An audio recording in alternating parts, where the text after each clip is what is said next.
Hello guys, welcome to my another new blog Yasin blogs. তো আরেকটি নতুন ভিডিওতে আপনাদেরকে জানাই স্বাগতম।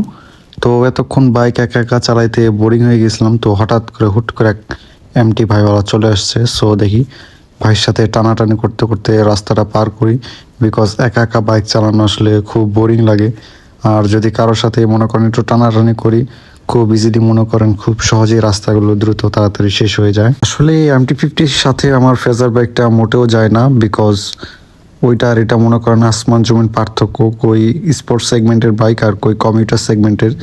সো তারপরে মনে করেন দেখি যত দূর পারা যায় একটু টানাটানি করে রাস্তাটা পার করি।